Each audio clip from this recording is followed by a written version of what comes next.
మన ఇళ్ళల్లా చిన్న పిల్లగాళ్ళు ఉన్నారనుకోర్రి, వాళ్ళకు మాటలు నేర్పించడానికి ఏం చేస్తాం? ఒకటే మాటను 10 మాటలు చెప్తాం.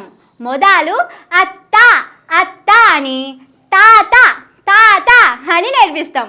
మనం ఊకే చెప్పే వరకు పిల్లలకు సుతం అలవాటు అవుతుంది. వాళ్ళు సుతం అదే మాట అంటుంటారు. సేమ్ మన సర్కార్ వాళ్ళు కూడా అదే పని చేద్దాం అనుకున్నారు, కానీ మొత్తం ఉల్టా పల్టా అవుతున్నది. మీరే చూడుండ్రి.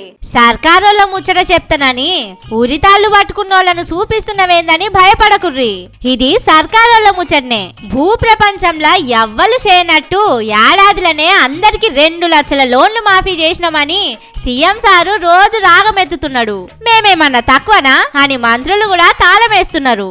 ఫేజ్ 3లో 2 లక్షల వరకు ఉన్న వాళ్ళందరికీ మాఫీ చేసినాం అధ్యక్ష. 3 విడతలలో ఎన్ని రోజులు? సరిగ్గా 27 రోజుల్లో 3 విడతలలో 17,869 కోట్ల 21 లక్షల రూపాయలు 3 విడతల్లో 27 రోజుల్లో 2 లక్షల రూపాయల వరకు రుణమాఫీ చేసిన చరిత్ర ఈ భారతదేశంలో స్వతంత్రం వచ్చినప్పటి నుంచి ఇంక్లూడింగ్ కాంగ్రెస్ పాలిత రాష్ట్రాలలో కూడా చెయ్యనంత గొప్ప రుణమాఫీ తెలంగాణ రాష్ట్రంలో మన ప్రభుత్వం, ప్రజా ప్రభుత్వం చేసింది అధ్యక్ష. నెల రోజుల్లోనే మొత్తం లోన్లన్నీ మాఫీ చేసి పడేసినాం. మా అంత తురుంఖాన్లు ఉంటారా అని తుంగతోని బంగుల కట్టినట్టే మాటలు చెప్పిండు సారు. ఊకూకే అదే మాట చెప్తే రైతన్నలు సుతా అది నిజం బంగులనే కావచ్చునని అనుకుంటారు. మనం అవతల పడొచ్చని అనుకున్నాడు కావచ్చు సారు.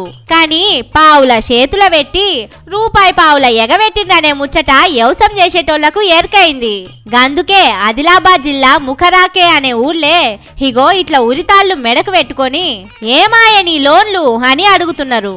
మరి ఇలా 4వ విడత అయిపోయింది, అందరికి రుణమాఫీ చేసినమంటున్నారు. మీరు రండి, ముఖ్యమంత్రి గారి మా గ్రామానికి రండి. ఎంతమందికి రుణమాఫీ అయింది, ఎంతమంది కాలేదు చూసుకోండి. అధికారం మీ చేతిలో ఉంది, మీరు తెలుసుకోవచ్చు. మరి 10,000 రైతు బంధు ఇస్తే అది ఏం సరిపోతుంది?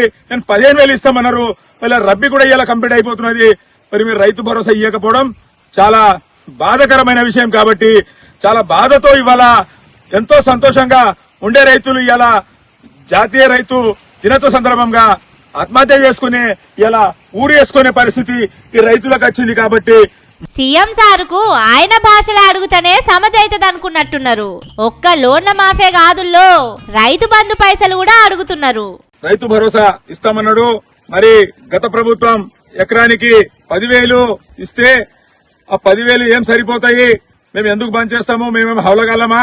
మేమేం పాగలగాలమా? మేము ఎకరానికి 15,000 రూపాయలు ప్రతి ఎకరానికి రైతు భరోసా ఇస్తామని మరి అసెంబ్లీలో దానిపై వేరే దారి మళ్లించి రైతులకు ఇప్పుడు రబ్బీ సీజన్ సగం అయిపోయింది, ఇంతవరకు రైతు భరోసా ఇవ్వలేదు.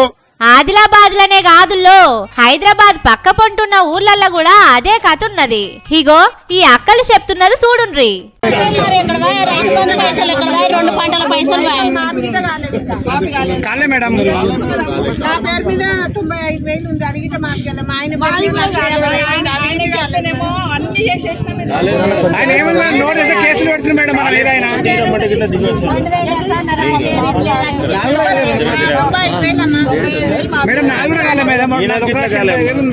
కానీ కుక్కతోక పట్టుకొని గోదారి ఈదుతమా చెప్పుండ్రి. ఇచ్చేటోడైతే ఎన్నడో ఇస్తుండే, ఏడాదైనా సప్పుడు చేస్తలేరంటే తూర్పుకు తిరిగి దండం పెట్టువన్నట్టే కదా అని ఇంకొందరు రైతన్నలు అంటున్నారు. ఇంకా కూడా వాళ్ళ మీద నమ్మకం పెట్టుకొని పైసలు వచ్చినాకనే పంటలేస్తామని ఊకునేరు.